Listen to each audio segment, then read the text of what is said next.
genocide is happening now in Gaza, in tandem with Israel's opportunistic ethnic cleansing of Palestinians in East Jerusalem and the West Bank. We are here because our humanity is being tested, because future generations are going to censure us for having allowed the death count to exceed 10,000, mostly women and children. We are here because when our grandchildren ask us, where were you in 2023 during the mass murder of Palestinians, there will be no hiding behind excuses such as, I didn't know. We do know. Our governments know. Everyone knows.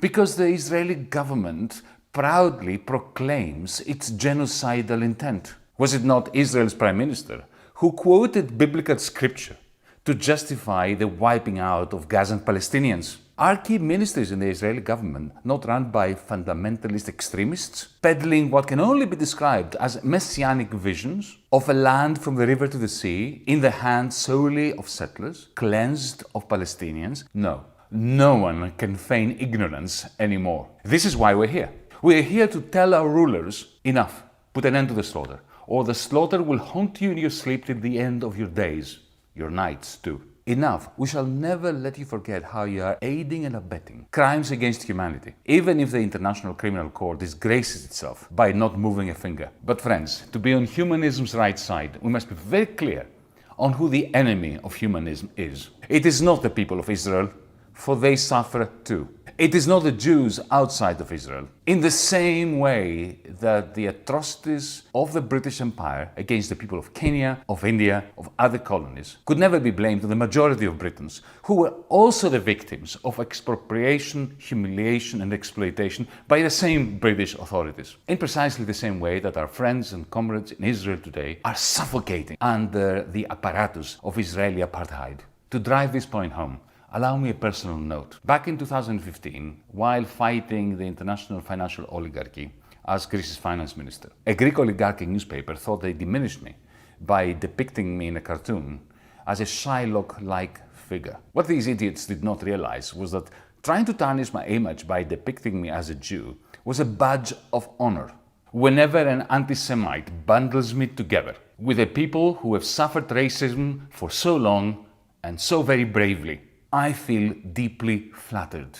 As long as a single Jew feels threatened by anti-Semitism and anti-Semites, I shall carry the Star of David, eager and ready to be counted as a Jew. At the same time, as long as a single Palestinian is terrorized, deprived of water, bombed, maimed or killed, I shall wear the Palestinian flag as a symbol of solidarity with people living under a system of apartheid built by reactionary Israelis, thus damaging my Jewish and Arab brothers and sisters, and stoking the fires of racism, which, by the way, always, reliably, forge a steelier form of anti-Semitism. Here is a question to well-meaning people who think that the centuries of pogroms against the Jewish people, culminating in the uniquely evil Holocaust, make it incumbent upon us to defend the State of Israel, come what may. How far must Israel's ethnic cleansing of Palestinians proceed before our utterly justified collective guilt over the Holocaust no longer prevents us from confronting Israel's ethnic cleansing of Palestinians?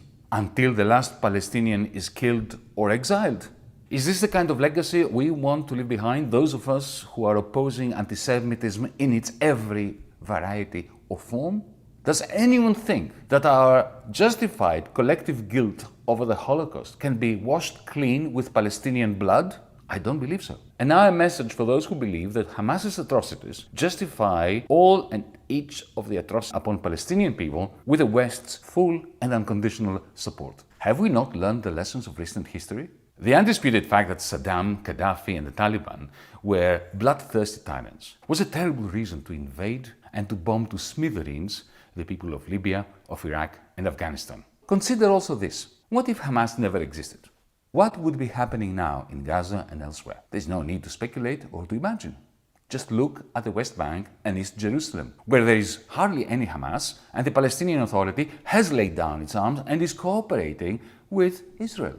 What we see is mass murders, evictions, collective humiliation, apartheid methods, and of course the ethnic cleansing of all Palestinians in the West Bank and East Jerusalem. Clearly, focusing on Hamas's atrocities is a very cheap trick for ignoring the true causes of this one-sided, never-ending war against the people of Palestine.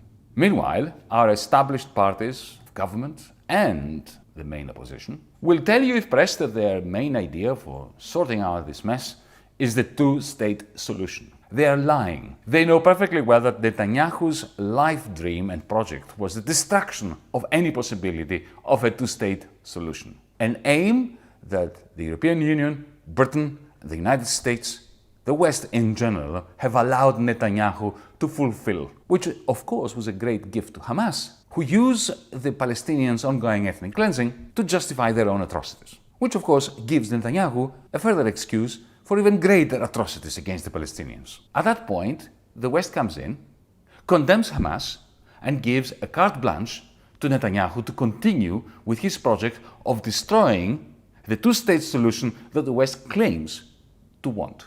And that's how Netanyahu and the religious fundamentalists in his governing bloc are destroying any possibility of the two-state solution and wrecking whatever credibility Western governments have. So this is why we're here, because our Western rulers are a clear and present danger for world peace. What should happen now? 4 things to begin with.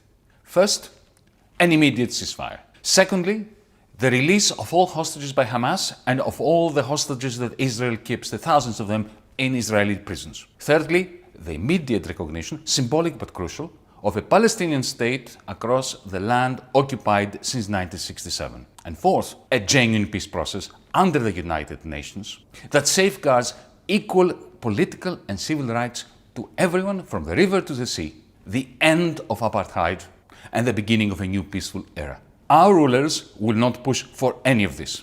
This is why we're here. This is why you are here. Because when the rulers fail history, it is the people who must make history.